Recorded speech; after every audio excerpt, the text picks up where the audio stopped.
Man, it's a good day in society, fellas. They cut the food stamps. Coochie right back to being $40 again, man. So what? Who is he doing this for? For men, right? It's obvious. You said all of this to attract men, to get the adulation of men, to get the attaboys for men, right? Okay. Hey, y'all. Happy Sunday. I want to apologize for the video I posted last week about the food stamps being cut. The funny video I was making, I knew I was going to get a reaction out of and get some clout, some followers. It's always been the men pandering to other men. And help me understand why I was supposed to want you when you was big as a bitch. And why I can't have you now that you in shape like I am. It's so obvious to me that men are just pandering to other men. It really is. They're not hiding it. You know, I'm just you come across video after video after video, and men are like saying these things to get clicks, get views, get attention, get likes. That's because you were the reason she was fat. She lost you, she lost the weight, she got in shape. You're the common denominator. Also, they're saying these things to get acceptance from other men. Acceptance that maybe they haven't felt in a long time, or they want to remain in the fold, they want to remain in the cult, they want to remain in the patriarchy. They want to gain points, whatever it is. You just see so much evidence of this if you know what to look for. And I have great examples of what it looks like when men pander to other men, and you see to me, it's like they openly admit to doing the thing.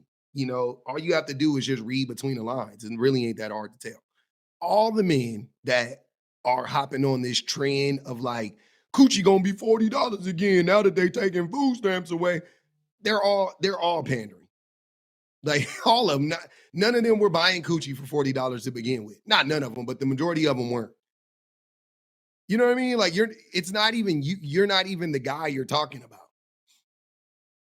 You're not even the guy you're talking about. Y'all was some regular, men trying to, date women and whatever. You were still shitty, but you were just trying to meet women conventionally. Y'all was too cheap to pay for coochie the whole time. That was the whole thing. The women be screaming at y'all, why don't you just pay a sex worker? Why are you trying to date me and then undersell me, right? Make me lower my expectations when all you got to do is just pay $200 and guarantee coochie. Y'all complaining because the women are like, no, I don't want to go on a coffee date. And y'all like, oh, y'all got to spend $200 on a date. And the only reason you're mad that you got to spend $200 on a date is because you know that at the end of it, more than likely, you're still not going to get coochie. So the women are like, yeah, just cut the check. There are women that will give you their bodies for $200. Go pay them. Y'all was never paying for the coochie. Y'all are men like you guys like to manipulate women. That's your thing, and you're cheap. You're cheap and you broke and you want to manipulate women. That's always what it's been about. So when you jump on these trends, I'm like, you ain't even paying for coochie. What the fuck is you worried? Well, this is crazy. Man, it's a good day in society, fellas. They cut the food stamps. Coochie right back to being $40 again, man. Yep. So go on, get your wallets ready. Go on, get ready for the hey big head text. Go on, get ready for the I ain't seen you in a while, stranger. Just get ready for all them type of text messages. This is the moment we all been waiting for. Government assistance that made these women feel like they don't need a man in the household. And now they about to see how much they actually need a man around. Yep, coochie about to be a lot cheaper now, man. Y'all tap in, y'all get ready. You know that girl that one texted you back a few months ago? She's gonna be texting you back.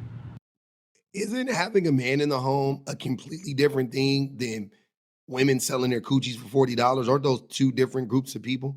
I could be wrong, but I think they are. So what the fuck are you talking about? She's gonna be hitting you back blade speed. Long as you keep long as you keep some groceries in that fridge, she got you, bro. Your new coochie subscription is putting groceries in that fridge. That ain't nothing about $150 a month. Keeping some ground beef in there, some chicken, a little steak here and there, woo produce, all that. You good, bro. You ain't gotta do much now. Shout out to Trump, man. Shout out Trump. Now, in his mind, this is what I'm saying. He thinks this is funny. He thinks this is cute.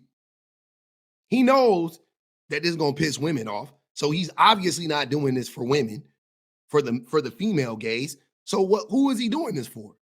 For men, right? It's obvious. You said all of this to attract men, to get the adulation of men, to get the attaboys for men, right? Okay. All right, cool. Now he has a decent sized platform. He has like over 100,000 followers on TikTok, 120,000 followers or somewhere around there. And after he made this video, what does he do? Hey y'all, happy Sunday. I want to apologize for the video I posted last week about the food stamps being cut and the statement I made about women charging $40 now. There was the enemy clouding my mind in my judgment. But let's get this understood though. I don't have to pay women to like me. It was just a funny video I was making. I knew I was gonna get a reaction out of it and get some clout and some followers. But I realized that over these past few days, just seeing how much that video really got pushed out, I really feel bad for doing that. And I already talked to God about it. I already asked God for forgiveness, and I'm just asking y'all to forgive me too. What did he just say? It's not even me. I don't even got to pay for coochie. That's what I just said. And I believe him. I do. I believe him. That's what I was saying. It's not even y'all. That's how and he said I was cloud chasing, da da da da. And I knew it was gonna get a reaction. I knew I was gonna get some followers. From who? Y'all don't act like I'm making this up. The men always like to act like I'm projecting. No, it's always been the men. It's always been the men pandering to other men. It's never been me. I don't gotta pander. I don't pander. I've been telling y'all I don't gotta do it. It don't even make sense for me to do it. It's y'all. You pander to men. You say stuff. You want to get a reaction out of men, and you want men to follow you or whatever. You want to appeal to men by saying disgusting, disturbing things about women. That is the definition of pandering. That is what you're doing right now. Like in my previous videos, I always talk about how, I still sin too. I'm still going through growth and salvation and growing in the spirit too. But I ask y'all to forgive me for that. Y'all will never see no content like that on this page again because it don't fit my brand. It don't fit where I'm trying to grow in Christ. It don't fit. It just don't fit at all. And that's not the image or narrative that I want to spew on my name. I built my following and brand based off motivation and inspiring people. And I really hate that I even posted it. And I really pray that y'all can forgive me because that's not who I am. I just did it just for some clout. It's not who I am. I took it down. I know the video is probably still circulating, but it's down and y'all never see me post nothing like that again. So hopefully y'all can find it in y'all heart to forgive me like God forgives us. Happy Sunday. I really apologize for that post. It's not me spewing hate like that. It goes against everything that I've ever talked about over this past year. So I really feel bad about it. A lot of people wanted me to keep it up, to keep getting the followers and stuff, but I don't even want them type of followers. I'm good. I'm good on it. Now, I call cap on the follower situation. I think you lost followers. I think you lost a lot of female followers, and that's why you made this video. Personally, you can call my bluff and show me the analytics, and I would stand corrected. If you and that will bolster your claim of you just learned your lesson, and maybe I'll believe you a little bit that you just had to change your heart, and that's okay. But no, I think women I think you had a drop off in followership due to that video, and whatever little followers you gained from it didn't offset the amount of followers that you lost. Because if you never had that type of content on your page and you make motivational shit, more than likely you got men and women supporting you. You know what I mean? It might still be 60-40 men to women, but you still got a significant female audience, and you got 120 some thousand subscribers. So that's like what? Like probably somewhere around like 50,000 subscribers that are women, 70,000 that are men. Let's say you lost 500 in a day. That's a lot. Say you lost 150 in a day. That's a lot. You know what I mean? Like whatever it was, I think that's what woke you up. I ain't gonna hold you. That's what I think personally. I want to believe you had to change your heart on your own, whatever. People influence you, but then you really saw the error in your ways and you changed. And that's fine. If you did, then you did. But don't blame me for not believing you, not taking you at face value. I'll be honest with you. I don't do the whole God stuff that trying to appeal to be like Christ, y'all. Like you wasn't being like Christ when you posted that video. Why I gotta be like Christ and forgive you? You dig what I'm saying? Don't tell me how to feel. Nah, bump that. Listen, there's a theme. There's a trend. Pete. And help me understand why I was supposed to want you when you was big as a bitch. And why I can't have you now that you in shape like I am. Help me understand that me when I was with you versus me now. Why the fuck you ain't get your shit together when I was trying to... I wanted something fine. You wanted to be fat than a motherfucker. Now, we break up because I don't like big women. You go turn into exactly what I was asking you to be that whole time. Come on now. And most of the time, I didn't find you John Norman's. I found you like the motherfucker that you turned back into. But you got comfortable, got wide, then you wondering about why you gotta accept me for who I am. Oh no. I tell you right now, I'm out of there. But don't get on no internet after we break up. Cause you pushing 240, talking about this was me in a relationship, this me after, and now you fine as hell. And you think that you didn't do the work on the relationship like I was trying to ask you to. You ain't want to be here. That's really all it boiled down to. You ain't want to be here. Don't get happy and get fat around me. All right. Now, we've heard that 1,000 times. I've done a whole live on this. I'm going to give you guys my response. I'm going to share with you my response because I responded to this video. And help me understand why I was supposed to want you when you was big as a bitch. And why I can't have you now that you in shape like I am. Help me understand that me when I was with you versus me now. Why the fuck you ain't get your shit together when I was trying to... I wanted something fine. You wanted to be fat than a motherfucker. That's because you were the reason she was fat. She lost you. She lost the weight. She got in shape. You're the common denominator. When you met her, she wasn't fat. You got with her, she became fat. You left, she's not fat anymore. You're the problem. That's why. That's the reason why. And it's obvious because anytime you guys do this, you show what type of person you are, that you're like, oh, I wanted fine shit. And you just all about objectifying a woman who you love, I would assume, right? But we're supposed to believe that you were this good man to her and she just was fat and she didn't want to get in shape for you, which is a weird take as well. Like, why would somebody get in shape for somebody else? But I digress on that. I'm just here to tell you that you're the common denominator and you're the problem. Her cortisol levels was high as fuck. You were stressing her out. You wasn't paying her enough attention. You were abusing her, whatever. That's why, just so you know. So that was my reaction to what he said, which, duh, right? Seems fair. And then he commented on that video again. Listen to what he said. Listen to the commonalities, right? Between what that first gentleman said and what this gentleman is saying. Watch this. This is his comment on that video I made because I tagged him in the video, of course.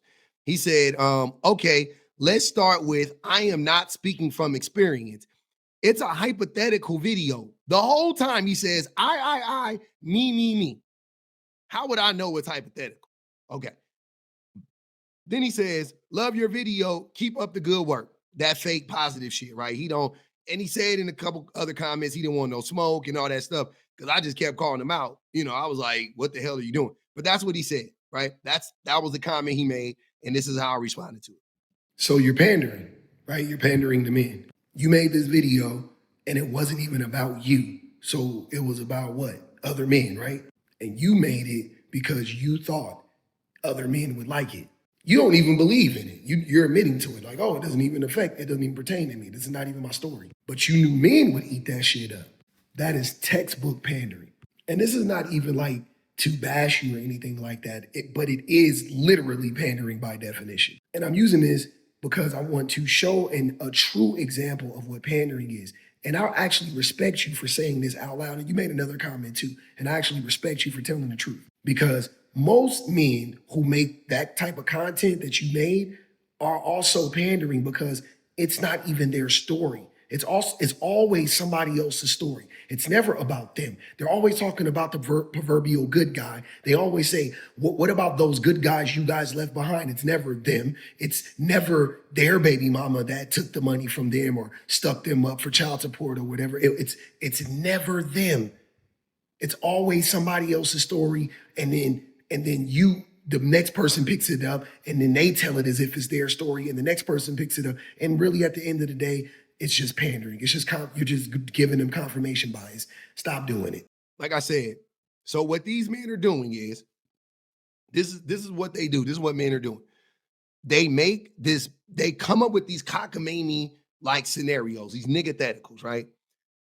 And since there aren't any real world examples of these things, they make skits and they just make videos talking about it, saying the thing exists.